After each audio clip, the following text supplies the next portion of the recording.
Guys, if I can bother you for a second, please.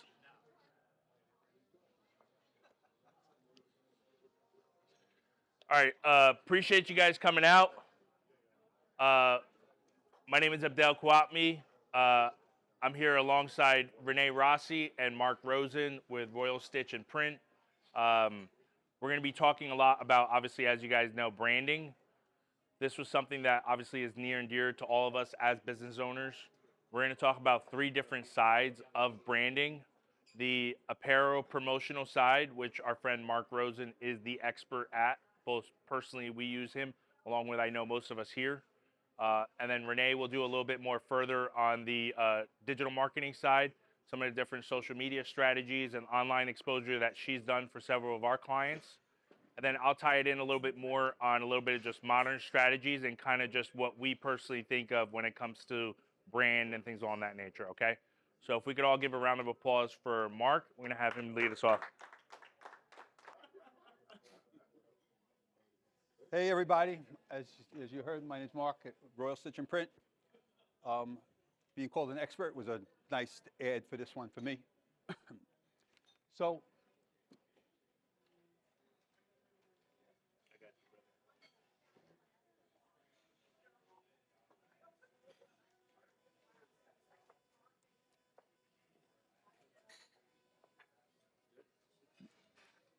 it's not going. Mark, is the volume good? You're good? I think so. Everyone can hear? Hit the corner to the left. Yeah. No, I got it. All right, you can do it. Don't worry about it.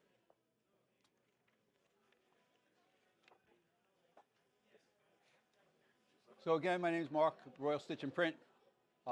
This is Nicole, my partner. She's behind the scenes a lot, so a lot of people don't get to meet her, but she does a magnificent job. So our company started about 5.5 years ago. I went out to dinner with my 2 sons. We were going to a Knick game. We were at Del Frisco's, and we're just sitting there. And my son said to me, "Hey, Dad, I think me and Nicole are going to start a side hustle."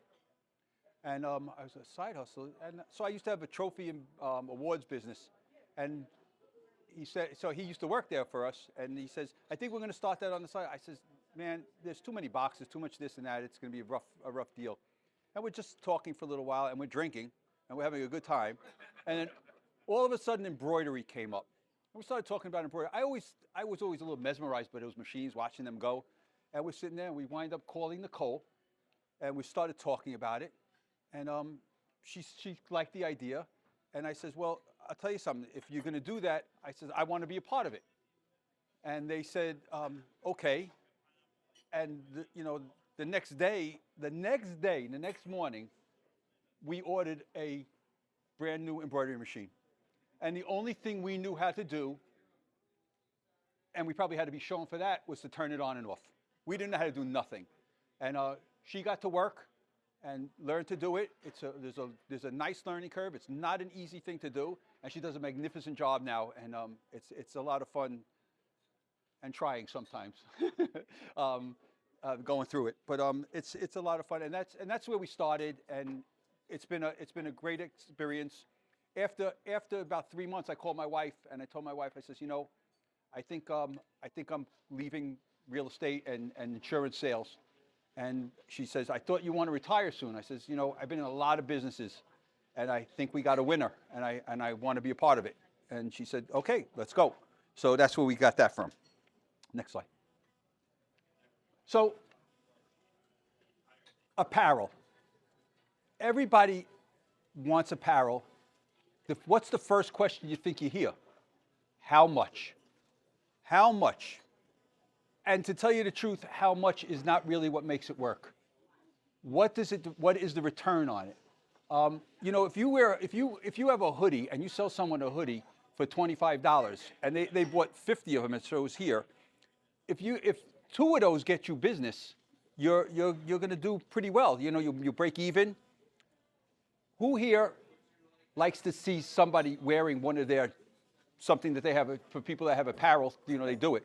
We seen somebody in a restaurant wearing something that we made for another company, and we were thrilled. We were going, "Look, we made that." We were so excited. I went and told the guy we made it. It was like the first thing we ever saw someone else wearing, and it was a great thing. But again, all you got to do is sell one or two of them, and you make back the money. You know, get a job from one or two of them, and you get back your money, and you're in the plus on the rest of it. Go ahead. So this is a really good slide. There's 3 levels what we come up with, 3 levels of branding. So this first one is level 1 is basic. Everyone starts here. So you start a business. You need to have some merch to give away. So T-shirts, pens, simple giveaways is a starting point, not a strategy. Now everything has its place. I'm here today, so it's not a big strategy. It's a matter of getting my name, and name recognition is a part of this also. We have some stress balls, we have some koozies, we have some ducks. It's another just way of seeing our name on something, and it's just name recognition.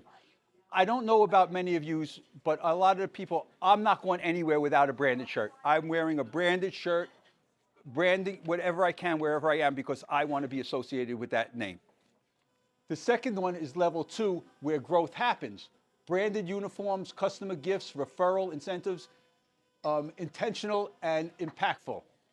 So once you get to a certain point, now all of a sudden you're saying, hey, I want people who are going out for us to be wearing something that's showing who we are. You want them dressed properly. You want to get the recognition that, hey, I'm not going to put something out. If I don't like the situation, I get yelled at all the time, but I say, hey, you know that thing, because she thinks I'm criticizing her, but you know, you want it perfect. You want to charge, in our business, I want to charge the most I can. I can't charge the most I can if I don't think the quality is there. It's not right. It's not fair, and it's our reputation, and that's what we do to make sure it works well. Now, level 3. And this is where you do make money. Premium apparel, Nike, Carhartt, Under Armour, high-end gifts, consistent branding across everything. So once we got to a certain point, we realized that a gift for a client, or bringing something that's logoed in somebody else's name, and you bring it to them when you're going on a sales call, it works wonders.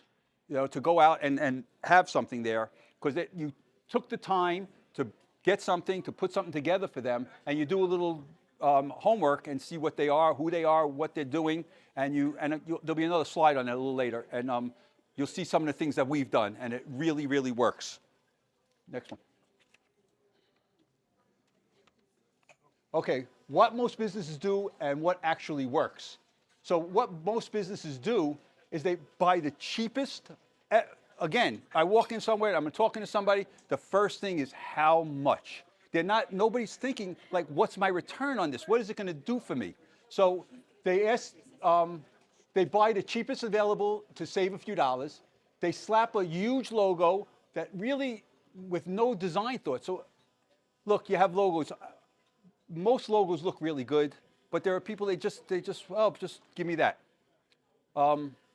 So it's really important to take some time to put something together that really works for you, and to get some.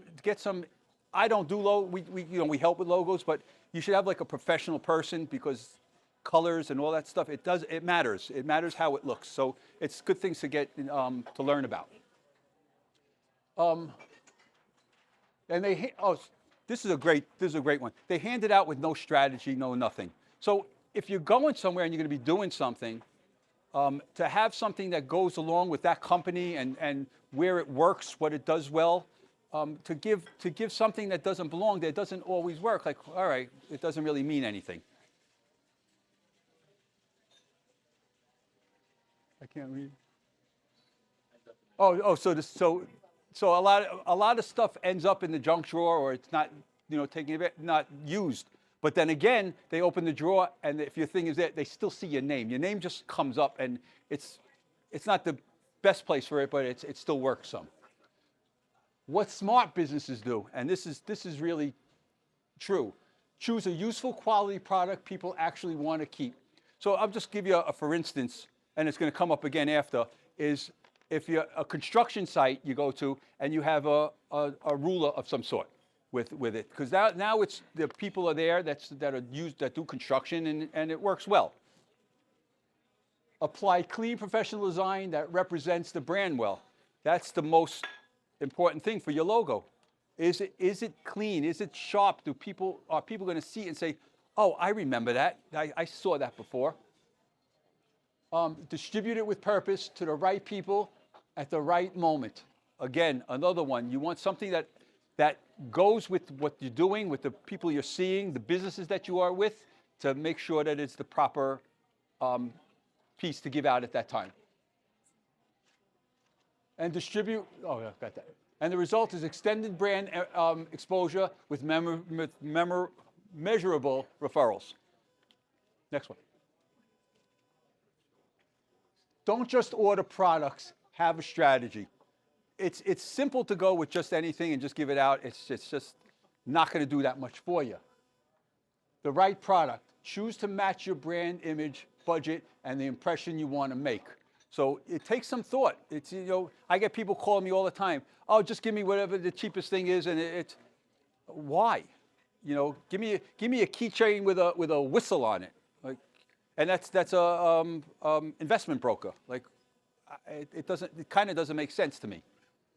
The right audience targeted to the people with most likely to become customers, referrals, or brand advocates. People love getting things.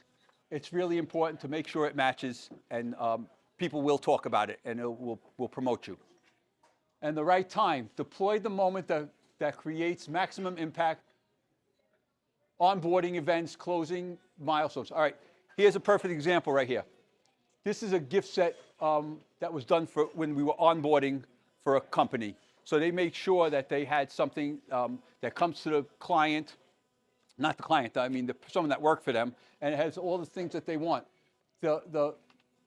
It's nicely presented. It's a beautiful showcase, and that was what they did. And there's a lot of people who, and I think it's important that they have a realtor. You go and a charcuterie board or a bunch of these different things that you could give out at closings that really help. And you're gonna see somebody at the end of the process to have a nice gift for them really works, and it makes people remember. Go ahead. This is a good one. So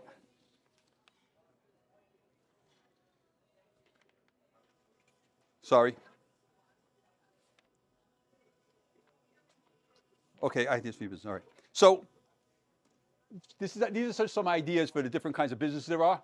So contractors, branded hoodies for crews, hats for loyal customers, and a tape measure. That was where it came from. So if you're doing it and you leave a tape measure, you went to meet somebody, you go to a construction company and you bring that, and you leave behind a tape measure with your company name on it. And not one of them little ones that go on your keychain that opens this wide. You leave a tape measure. And they're gonna use it. I promise you. Real estate people. Closing gifts, cutting boards, tumblers, keepsakes, branded moving kits for new homeowners, referrals worthy items that keep the name in the home. So these are things that people are going to use, they're going to see all the time, and they're going to have your name in front of them. Gyms. So a gym membership, I thought I had all this down. In a gym, so a challenge giveaway. So if you're running a gym and you have it and you want something, you have a challenge, a push-up challenge, and you put the name on it, you put the brand on it, and you have your township on it. So that will keep everybody aware of what there is. Gym and local businesses. Local businesses, loyalty rewards. Hey, you have a card, then they clip the card every time they come. After 10 times they come, they get a T-shirt or something. That really works out well also. Next one. Now I really can't see nothing. No, I'm just joking. No, I'm good. So that's the first picture I think we took of our family together when one of the first shirts that we bought for everybody. You know, and I think it was around Christmas time. So we just were trying, just having some fun with it.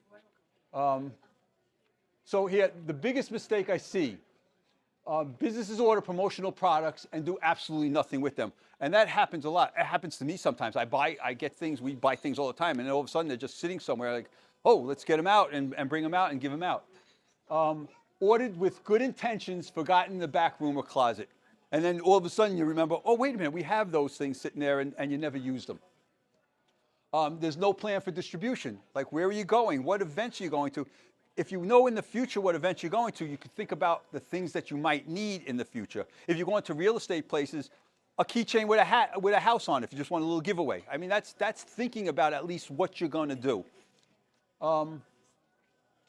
Zero ROI realized. If you're not going to give something that you think that's going to bring you back something, maybe think about it a little bit more. Unless you're just trying to keep your name out there, then it's not so bad. Go ahead. A simple plan that actually works. You don't need complex marketing. In this type of thing. So you choose one single high-end product that fits your brand, your audience, and your budget. So I'm going to give you a perfect example. This pen that we got, to me, it's a metal pen. It has weight. If I give this pen to someone, the first thing, wow, oh, that's a good pen. They write with it, that's a good pen, and it costs a lot more than a 40-cent pen. It's a big difference in it, and people remember it. You have it's on the next slide. Sorry, I'm going to go to a minute. Give it to the right people. Someone, a financial person, a doctor. Those kind of people are the people who you give it to, because those are the people that use this kind of stuff, and they're going to write with it all day, and they're making notes, whatever they're doing. So it's important to think about who you're giving to and what they're. You could have a 40-cent pen with you too, to leave on the desk for people to take when they're leaving. But when you're going to the person who's going to make the decisions and they're going to buy something, you want that better piece of logoed product. And you got to be consistent. Consistency is probably the most important thing. To be out and always have something with you and just throw it out. The stress balls I have here, I have in my console, I have a whole bunch of them, because if I'm in my car and I see some kids, I'll just throw them out the window, just to have things that it may do nothing, it may do something. Hey, that guy was nice, oh, look at that, that's his company, whatever. I like to do it. I like to do things like that. And yeah, that's it for that one. We're good. Want to stand out.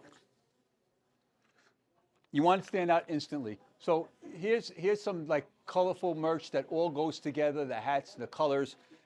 Really important if you're going for that look. The premium difference.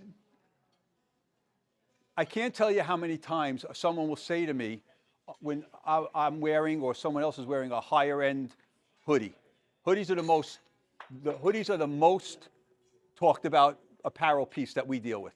You have a hoodie that's really good. People look at it and they know immediately that that's a good hoodie, and then they want to like, wow, that's it costs, but it's going to last you 5 years and it's going to work for you, and people are going to be really happy with it and tell them where they got it from. So high-end apparel that people are proud to wear, name brands, the higher name brands, and better quality. And it's true, with the higher name brands, the more expensive, usually they're better made. And it's not like you're going to go and you're going to give them all out to everybody, but you give it to the strategic people, and the other people you give one that's just a good one. It's important, but to know the difference, people know the difference of the quality of what you're giving them, and people care. If you think they don't, you're mistaken. People do care. Think about longevity. Hey, it's the $5 pen. I'll tell you something. In my business, a $5 pen is an expensive pen, because people are looking for 20. What do you got for 20 cents? So, but a $45 premium hoodie compared to a $20 hoodie is it. The second you touch it and feel it and wear it, you know the difference. premium items used consistently, kept for years, brand exposure ongoing. People, when people have the nice stuff, they love to tell them where they got it from, who they got it from, and how much it's worth. Oh, this hoodie's worth $65, the guy gave us. It works. Believe it or not, it works. The longer they keep it, the more brand exposure. So you give somebody a 50-cent pen, oh, and they just throw it away. You know, and if you give somebody a good piece of promotional product, they love it and they keep going with it. Next one. So here's where I'm going to tell you, we've been trying to get a higher end customers. We're trying to get more into the corporate world. And a lead came to me about a company that's not far away, and they're a marketing company. And they get stuff, they do stuff for doctors, and they do giant events. And at these events, they have all these kind of things, and they buy thousands at a time of different things, and they don't know low quality. It cannot be low quality. And I find out who they are. It happens to be this company, Softwave. I get in this woman happened to just take over for someone else. This is a pretty good story. The woman took over for someone else, and other person was buying from 4Imprint, I believe, one of those, you know, online companies. And she says, listen, I want to deal with a local person. She's not that far away. And, you know, I'm talking to a few people. I says, great. I get her information. I go online. I'm looking up her up. I'm looking up our company. I'm going prepared. I called these. So I found out some of the things they use. They use a wine glass. They do reconstruction kind of stuff. And what do you call it?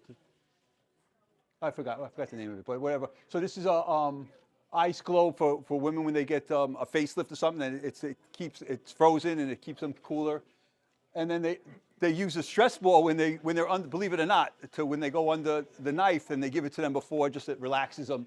And that's a makeup mirror that had to be a certain one with a certain powers to it that they needed, and I found the one that they used, and I had them all done with their logos on it, and I brought them to the meeting with her. And I knew as much about a company as anyone, and I walked in, and all of a sudden, we got our largest customer that we've had in the 5 years that we've been there. And it worked well, so the strategy worked well on doing it, and that's what really got me interested in what we're doing here tonight, because everybody could put it into their business in the way their business runs. So starting from nothing, I'm sorry. Let's build something people actually keep. Starting from nothing. I can help you build a simple, affordable branding strategy from the ground up. One great product, one clear audience, one consistent plan is a way to go when you're not just giving out promotional swag, as they call it. If you want to make an impression on someone, that's the way to do it. And then already doing it, I can help you do it better, smarter product selection, cleaner design, more intentional distribution that actually drives referrals and revenue. That tells you all there is. If you want, come talk to me. Hopefully we can put something together. We can help you guys out. I appreciate you guys. Thank you. And I know Renee is going to do a great job at what she has here. Thank you, guys. Chef coats. Am I in the right spot? Am I supposed to be here? Am I good? I know, there isn't one though.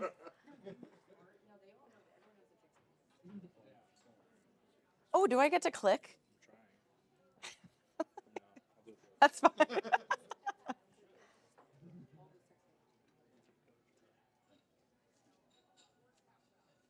So right. Are we ready? Yeah. Okay. So my name is Renée Rossi. I am VP at SocialTrend Marketing Solutions. And just to follow up, I usually do wear branded t-shirts everywhere I go. However, I'm a girl and it was not working. Nothing was working in my closet. So we've got the branded name tag. So like it's there. Branding is very important. Just a little on my background. I have been with SocialTrend Marketing for just over 8 years now. It is my home. Dawn is stuck with me forever. I studied at UConn, go Huskies. And I have been in a handful of different industries, and we pride ourselves at SocialTrend to be able to apply our skills and our passion to all sorts of different businesses. I pride myself as well on blending data collection with creativity. Recently, I did speak with somebody, and they were asking us if we were a typical marketing company who says if you believe in it, it's working, or do you use data? And I said we use data. We like to look at numbers and make sure that things are coming back and things are working. So your marketing isn't always just about, if you believe in it, it'll work. You do need to see the numbers. And if you see that you're getting more phone calls after you printed out those shirts and those pens, the marketing is working, right? So to start, as far as branding goes, you want to make sure you get a solid logo. You want to make sure that you have fonts. You want to have a message and a culture that represents you. But most importantly, you want to make sure that you have a digital storefront, which is your website. Now, a lot of people believed that they could just use a Facebook page. You cannot do that anymore. It is 2026. That is not allowed. So if you don't have a website, I want you to email me and let me know, and we're going to work on that together. But it's your digital storefront. It's where people go to learn about you. And you need to make sure that you minimize the noise. Everybody uses all sorts of different platforms, right? We're all on Facebook, we're all on Instagram, Twitter, TikTok, whatever your preference is. But when you're on those places, there's a lot of noise and a lot of distractions and a lot of competitors. So you need to make sure that you get those people to the spot where you can communicate your message to them. You give them your own experience, and you want to make sure that you communicate your message to them there. Everything we go over today is going to be about bringing people back to your website that shows your brand, your messaging. Go to the next one. I really wish I had that button. Thank you. I'm just kidding. So you want to think about all of your digital marketing as vehicles to get people to your website, right? So your website needs to have your logo, it needs to have your text, it needs to be consistent everywhere you go. So it's very important that you do design that logo and that brand with someone who knows what they're doing, because colors mean things, fonts mean things. You're going to go to a website and you're going to say, this is a website where I'm going to trust this financial advisor because this looks serious. You are not going to throw Comic Sans on a financial advisor website. If you do that, you are in big trouble, not just with me, but probably in your business. So make sure that you're building that brand correctly from the beginning. First, you want to make sure that you are building a brand that you can stay behind and that you can keep consistent. You want to make sure that you are bringing people to the right landing page. So this is huge. If you're taking people from social media, from Google Ads, anywhere, you need to send them to the right spot. If they're looking for more information on how to contact you or what your services are, bring them right to your services page. Don't drop them on the landing page of your home page and they have to do all the work themselves, right? People don't want to read. People don't want to do work. Keep it very simple and straightforward. And then you want to make sure on that website you have a place for them to convert. You want to tell them to contact you. You want to tell them to call you. You want to tell them to fill out a form so you can contact them. And on all of those things, you want to keep your colors and you want to keep that consistent message, verbiage, and feel. Go to that next one. So what is brand awareness really? Now, Mark touched a little bit on brand awareness. Brand awareness is getting your brand out in front of people. You want to make sure people understand the audience that you're talking to, and you want to make sure that they recognize you and trust you, which is huge because that's when they're going to choose you. So brand recognition means they've seen the brand before, right? We've seen Wonder Washers. I've seen them on Instagram. I've seen that Jeep out there. I've seen that shirt, right? Everybody's going to recognize that name and that brand. So you want to make sure you put it out there, and you want to put it out there consistently. Brand recall is the brand that you think of first, right? So if I'm going to get my stuff, if I'm going to get my house cleaned, I'm going to think of the person that I see all the time. And he's sitting right there, so it's easy. Just going to keep plugging him in there. Where are we going to go to eat for our brand preference? I'm going to choose Bonefish Grill because but truly, when I do a lot of my networking activities, a lot of the committees that I'm on, I'm building relationships with people who are at Bonefish Grill and represent Bonefish Grill. So I'm going to think of them when I'm in the area. So you want to be that brand that goes in front of people, but you also want to be that brand that they choose. So you got to make sure that you're educating on your social media platforms as well. Thank you. Look, it's just seamless. You guys are great at this. I like it. Now, social media is essential for brand awareness. A lot of people say I don't like social media. A lot of people say I get plenty from word of mouth. I am Googled. I don't need any help. That's fine, but there's a lot of stuff that you're using untapped in that social media. You can't tell a big, long story about your business, who you are, and what you can do for people on a billboard. You can't tell your big story on a t-shirt. So this is where you're going to be educating people. This is where you're building a relationship with people who are looking to learn more about your business. If you have not updated your website since 2022, wishing people a Merry Christmas, they're going to think you're not in business anymore. And they are going to check. They're going to type your business in, and they're going to see if you are on there regularly. Now, if you only post, once a month, once a week, it's still better than once or twice a year. So you want to make sure you're reaching your audience. Everybody has these phones. My notes are on here because I'm a millennial. I open it way too frequently, and that's where everybody's going to be. So you want to build trust through consistency. So we're not going to post every holiday. We're not going to post every month. We're going to post at least every week, if not multiple times a week, if not multiple times a day. Now, you need to consider your target market and how frequently they're going to want to be looking for information from you. That's a different conversation. My email's on the first slide, and you guys can contact me. We'll talk about it another day. But you want to make sure that you are there and you are amplifying your story. Like I had mentioned, that's where you tell your story. You tell where you're coming from, why people should choose you, and how you can help them. It doesn't replace your website, it feeds it. So I want you to think about all of your advertising this way. You want to get your brand on all of it, remind people who you are, what your story is, and always get them back to that website. So I mentioned this a few times, but it is so important. You need to keep your brand consistent across all of your platforms. So number one, and I cannot tell you how often we have these conversations with clients of ours, your logo and your profile image. Your logo needs to be in your profile picture on everything. It cannot be, if you own a family-owned business, that is wonderful, and you should tell that story. Do not cram your family into that profile picture, because nobody's going to remember. They're going to see you out at ShopRite, and they're going to say, I've seen your face, but I don't know what you do. So that's not going to help your business. On your business profile, you want to put your logo in those profiles because that's brand awareness. If you're commenting on somebody else's thing and they see that little logo, they're going to remember it. You want to get that logo in front of people as frequently as you possibly can. So don't miss an opportunity to put it out there. Your colors and fonts need to be consistent. Your brand voice needs to be consistent, and this is so important because a lot of people forget this in this day and age of using AI, ChatGPT. It is a wonderful tool. Don't get me wrong, I use it all the time, but you need to comb through it and you need to put your voice into everything. Our SocialTrend, everybody comments on all of our tip videos. They love the information we give them. The most compliments we get on are our videos where there are bloopers, and we cannot keep it together for longer than 30 seconds. Because that's who we are, and we want people to understand we are someone who's going to sit down with you, we're going to learn about your business, we're going to have fun, and we're going to figure out the best way to do your marketing that way. So we want to communicate to people that's who we are, that's our personality, that's our voice. And then your content style.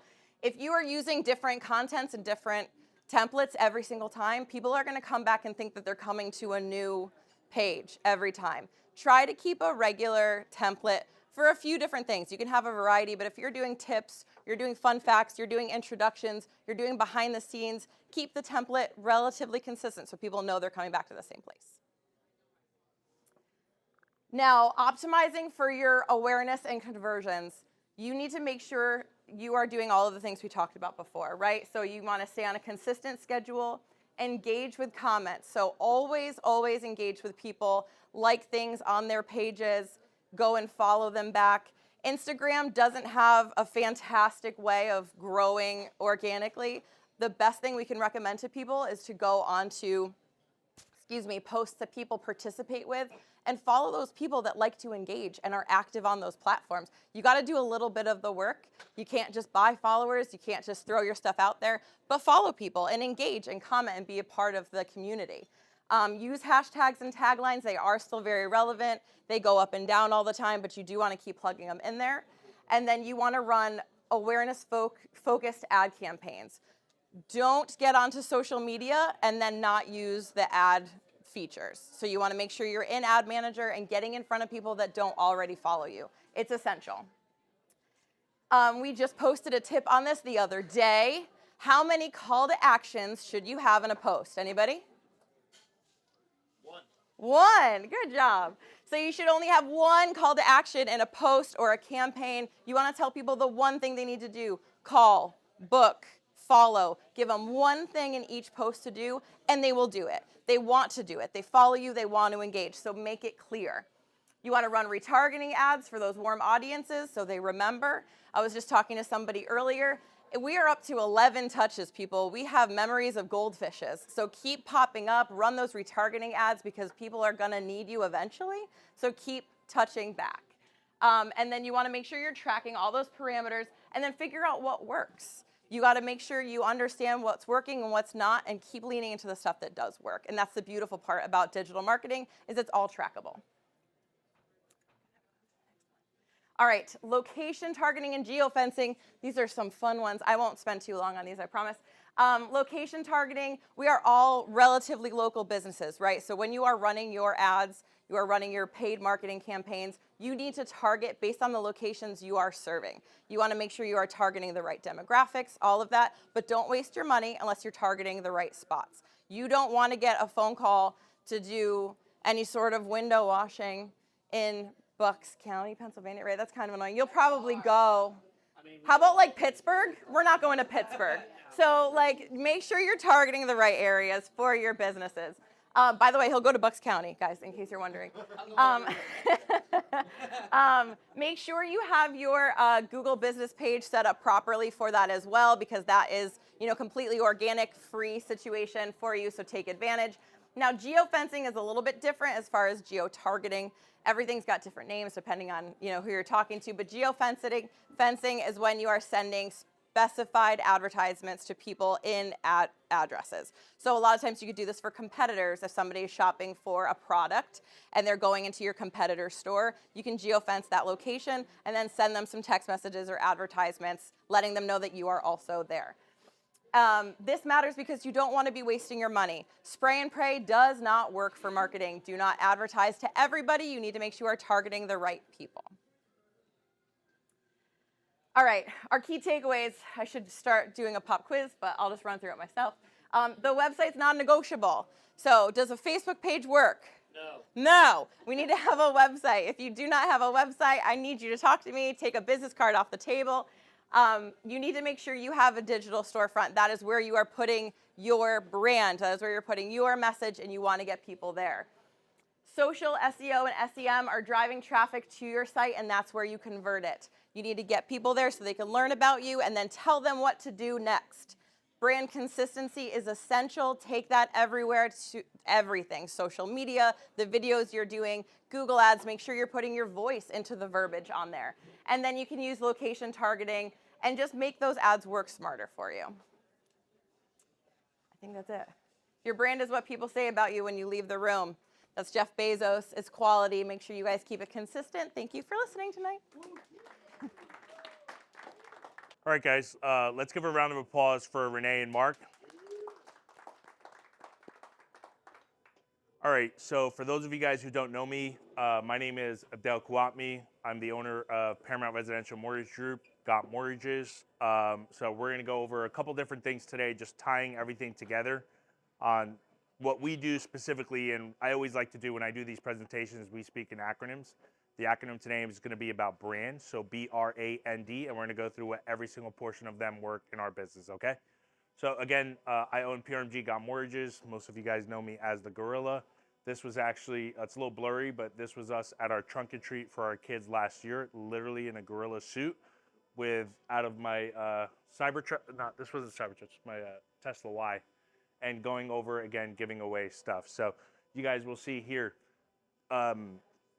Renee and Mark touched on it, right? A lot of times when we think about branding, many times it's matching logos, same colors, and things like that.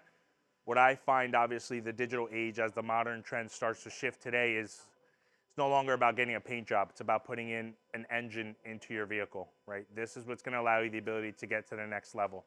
So the traditional way previously was having the matching colors, looking professional and things like that. But What I always find and where we have found the success is the intention and the repetition and the consistency between everything that we do from a sales, service, and support side, right? So you'll see here on the next slide, when we break down brand, as I mentioned, we're going to go over the B, stands for be recognizable, right? The R will stand for rise with AI, right? AI is obviously a big portion of our business. It's integral for us to implement it day to day. A is authentic relationships, building that authentic one-to-one, not allowing artificial intelligence to be that separating factor, right?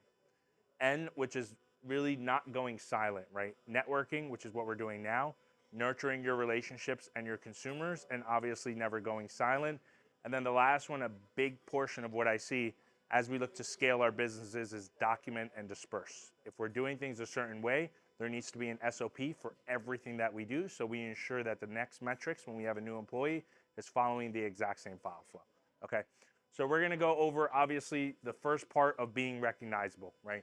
The traditional way is, we talked about it, if you're going to go on social media, if you're not having an opportunity to be found consistently standing away from the noise, so whether that's getting your car wrapped, whether it's staying consistent with the content, whether you're having a videographer follow you around, whether there's anything of that nature of putting the content out there, that is the stuff that is going to allow you the opportunity to do so.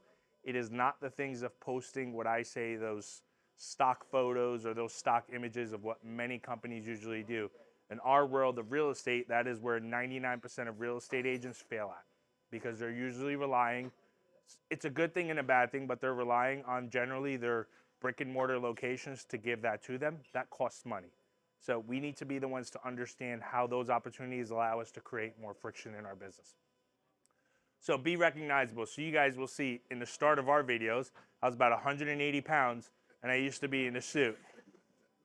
And as our business started to progress, now you wouldn't pay me $1 million unless we're in Washington to be in a suit, right? And you'll see as the years progressed, I got a lot fatter. And I also obviously started getting my suits off, right?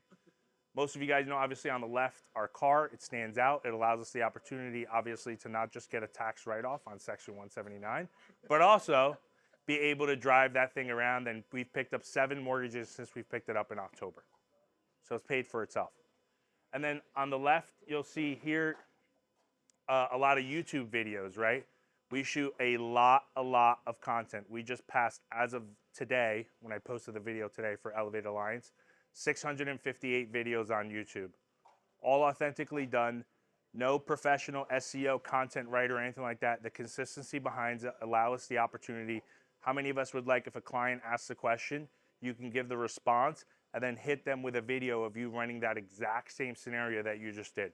Whether it was a client that you gave a financial advice for, or a client that you simply had a before and after picture, if that's in your business, right? Bottom right, this is a colleague of mine who owns a bread route. We have 4 trucks that drives around, and our car is wrapped on both sides of those. Okay, AI, and I want to be mindful of the time. So AI can obviously spread throughout your entire business. Most of you guys have heard me talk about this stuff, right? When we think of our business, we break it down, I said it a couple seconds ago, into sales, service, and support. So let's start off with our sales side, right? When we think of our sales, there's 4 C's that we look at. It's content, client, in my world, credit, and closings. And if you're tracking those metrics, all those metrics are going to allow you the opportunity to also track your conversion. Okay, so let's dial that back. How can we use AI to track that? Content, obviously, nobody here has the excuse, I don't say nobody here, but in general, nobody has the excuse of not being able to not know what to talk about, right? It's very simple in today's day and age, and no matter what AI platform you're using, Chat, Claude, Perplexity, Copilot, whatever it is, to be able to sit there and automate and ask them every single day, I want you to give me a topic of what I'm to talk about. There's your content. Your client, it's never been easier, whether it's retaining social trends to help you find additional consumers online, and then leveraging some AI bots, whether it's text messages or voice, depending on TCPA laws, to be able to help follow up for you, right? In our world, credit, you guys' world might be matched differently as to just the product or service that you sell, being able to track what is actually converting versus what is not converting, okay? On the write and build, we talk about this time and time again in our past presentations. Now in the digital age of AI, it is all about posting on blogs. So how many of us here have a blog on our website? Right? I know some of our businesses are regulated. I highly, highly recommend if you do not have a blog that you guys do. Our team posts 2 blogs every single day and then post it on our website, Facebook, LinkedIn, Instagram, and our Google My Business profile. And allows us that much more of an opportunity to be pushed out there more in addition to us hosting in-person events and things like that, okay? Corner left, you'll see obviously a lot more of having the opportunity when you're building out these metrics to do it with purpose. Again, some of us who were there earlier this morning at our Elevated Alliance, we talked about what you have the opportunity to track those metrics, whether it's based on your number of events that you've conducted and you could track it now to your closings versus the number of conversations that you've had, how many leads came in, how many leads converted, and how many leads actually closed, okay? So we do have to get very methodical.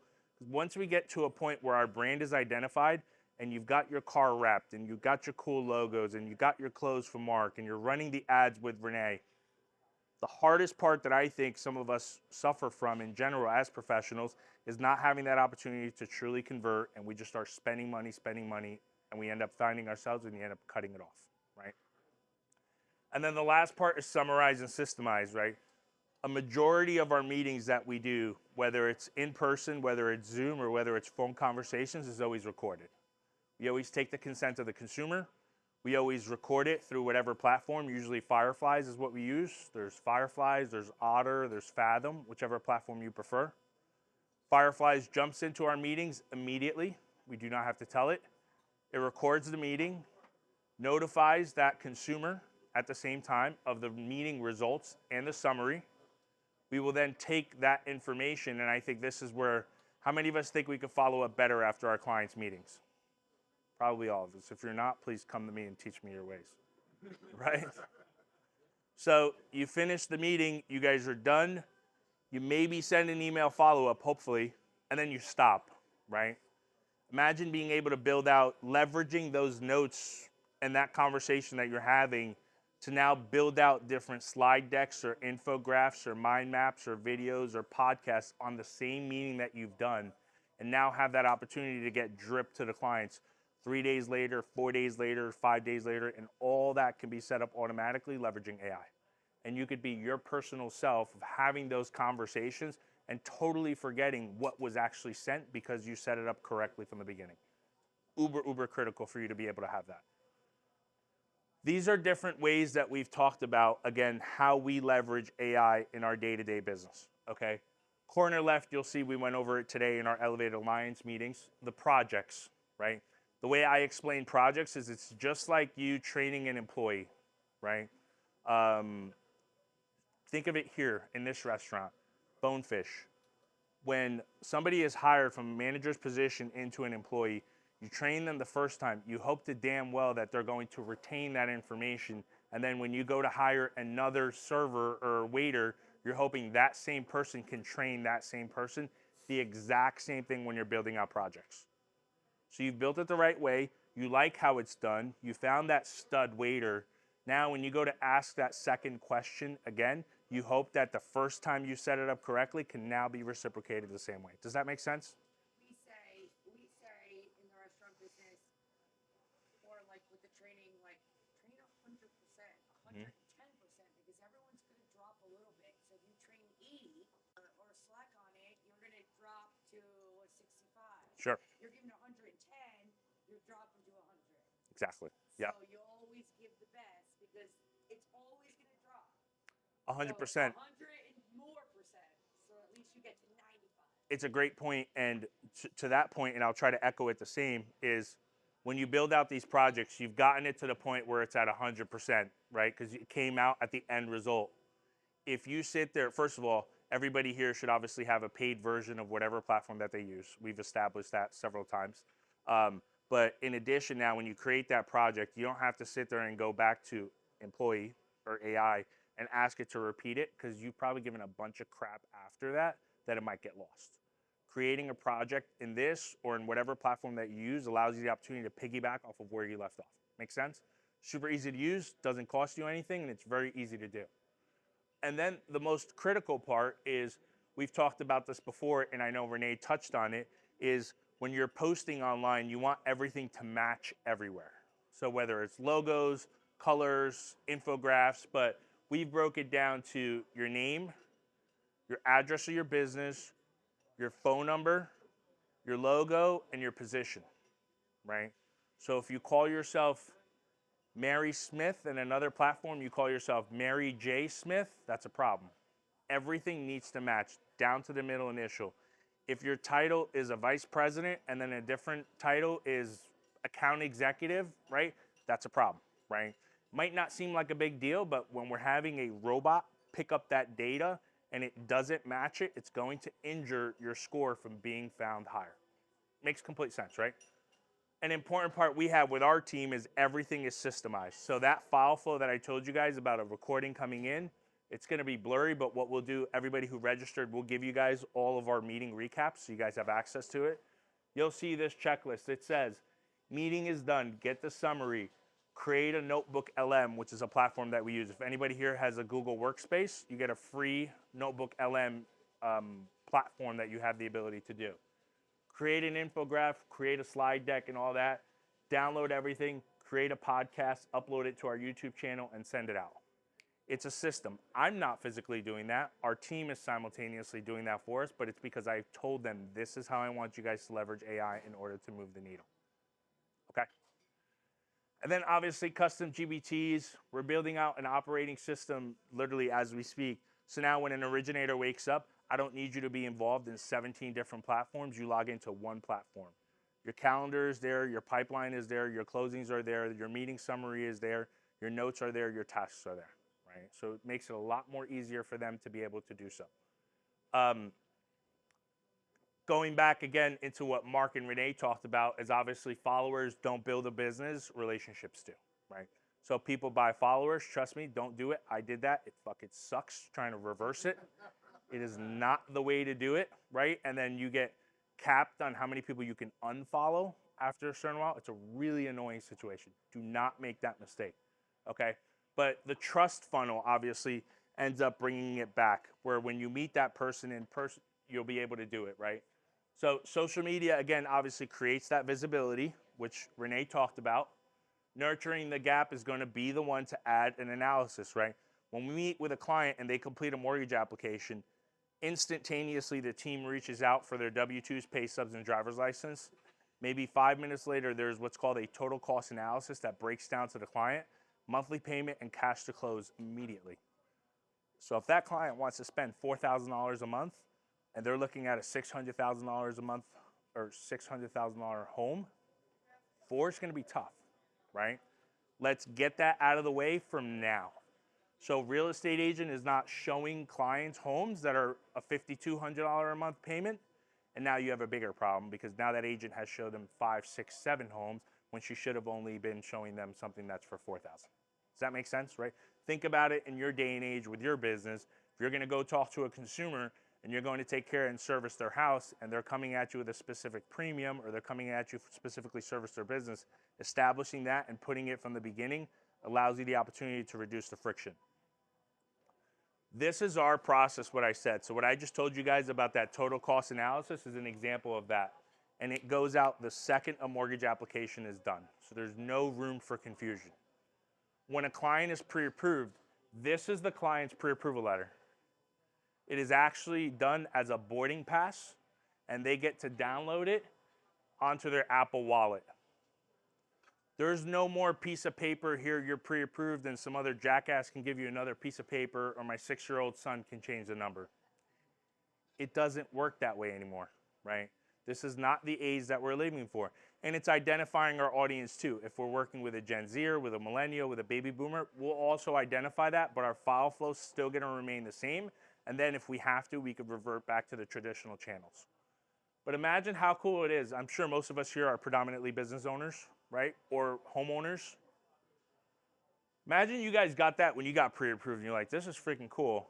And you could add the pre-approval letter to your Apple Wallet, like a boarding pass when you guys go with United or American or whatever. Then you get a cool little video that congratulates you on the offer. Those of you guys who are in our Elevated Alliance, you guys get these housing links. And then it's a pre-approval total cost analysis, a real estate report card about the specific property of what's happening in that area from appreciation and what's happening in that area from total costs. It makes that consumer a lot more visual, and that's what allows the opportunity to retain 96% of our clients, where there's no room for that consumer going elsewhere. Another added point, right, is silence is expensive. How many of us are working with a client, depending on obviously the roadmap for a client, right? Like Tom might work with a client and might take him like 48 hours, maybe 24 hours to finish with a job. Renee might work with a client that's like a 6-month contract, right? Or a 12-month contract, whatever the case may be. The way we work with a consumer is when you go under contract, generally our world is like 45, 60 days, sometimes sooner, sometimes longer. What we do, imagine again, bringing it back to you guys, when you purchased a home, you got an update Monday, Wednesday, Friday on what happened on your contract. No matter what. Real estate agents involved, title agents involved, buyer's attorneys involved, there's never any room for confusion. Chris has been on some of our transactions and he's seen it. Like clockwork, Monday, Wednesday, Friday, you will be updated on a transaction. Most of us here at one point were first-time home buyers. Our like nerves, right, was super, super high, right? Because we're like, I don't know what's going on. But then it's email from the mortgage team, 2 days later, email from the mortgage team, 2 days later, emails from the mortgage team. And as I say, our John Madden updates in between. Hey, your appraisal came in. Hey, your title came in. Hey, this happened. The nerves are going to be super, super low because they have the opportunity to revert back to us. Think of it in our day-to-day with our business when we're dealing with that consumer. And that's where I do not leverage AI for. That is why people are going to come to me. They're going to get the day-to-day, yo, what's up, dude? What do we got? This is a problem. This is a solution. This is how we have going on, right? This is what allows the opportunity to leverage that brand of over-communication. Different examples also of obviously networking events. Most of you guys have been to a lot of the different networking events that we have. Being able to pull market insights too, along with we're at 812 reviews. This was from like last week, but 812 reviews, all 5-star reviews across our platforms, right? Which gives us not just that camaraderie, but that ability to be known locally. And then last, and this is I think the most important part, is as we start having that success is documenting and distributing everything. As your teams get bigger, as you guys continue to scale, or really even if you have one person or 2 people on your team, being able to document and follow the same process throughout is super important, right? A lot of times when we go to, I hate to say it, but a McDonald's or a Burger King or whatever the case may be, which I will never eat there, but they are great at building specific flows of it goes burger, bun, patty, maybe a lettuce, and it's done, right? It's a consistent process throughout, right? Think of it this way, where you're building that conveyor belt and that documented exposure, that documented system of how people need to be able to recognize your business. Same exact thing onto the reels, right? Renee said it earlier, Mark touched on it too, right? If you're going to put content out there or you're going to wear promotional material, you do it on a consistent basis. And it's not monthly and it's not quarterly. And honestly, for me, Tom's probably just as good as I am, where you post like 3, 4, 5, 6 times a day, right?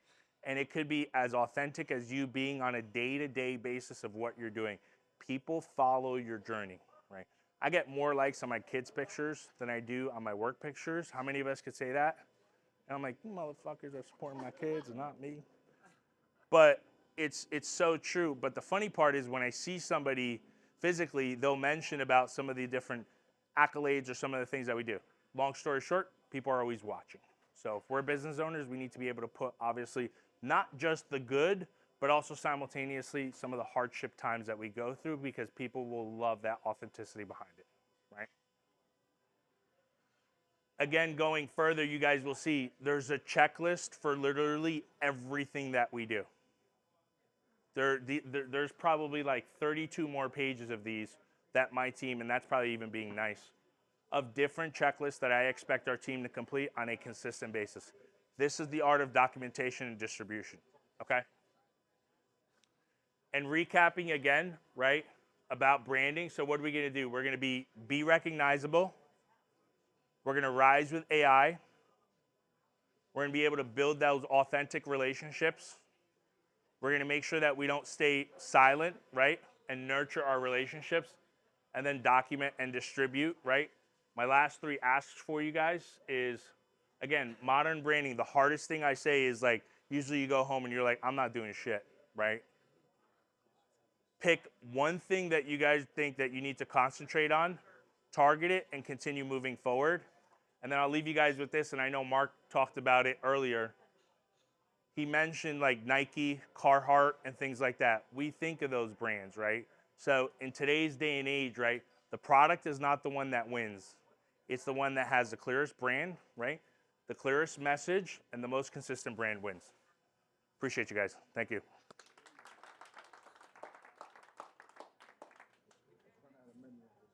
We ran out? Oh. Cool. I think we were going to give a couple seconds. Did anybody have any questions for the 3 of us? Mark, Renee?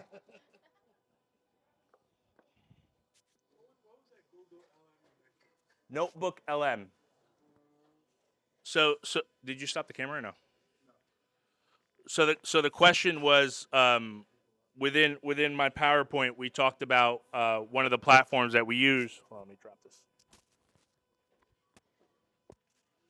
So Notebook LM. So if you're a business owner, if you guys have a Google Workspace, which is usually like whatever, your email at your domain name, you guys, it's not me, bro. Come on. You're talking about Notebook LM. Well, I know you guys use it too, right? Notebook LM, I mean, we've used it a little bit, but I haven't leaned into it that hard. Okay. Yeah, so you guys will see here. So, I mean, just an example. So this is our Got Mortgages University. This is where we host a lot of our educational stuff. So if you go to the corner right, Trev, if you scroll down, like say, so that automatically will create a slide deck from the material that we've put in there. So think about it. How many of us, like, if you're like me, right, recreate a PowerPoint presentation and move a thing this way and move a thing that way, right? Notebook LM does it a little bit more efficiently. And what I love, as I'm sure most of us who are business owners, is it's free. So you'll have that much more of an opportunity to be able to leverage it and then lean on that automation part, in my opinion, to be able to take it from there. So. This is a slide deck that it created based on what we put into it. Correct. Anybody else have any questions? We're getting in trouble. No? We're good? Pictures? In the center?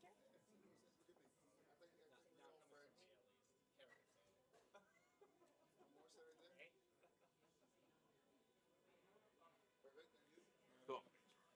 Anybody else have any questions? We're good? Cool. All right. Appreciate you guys. Thank you.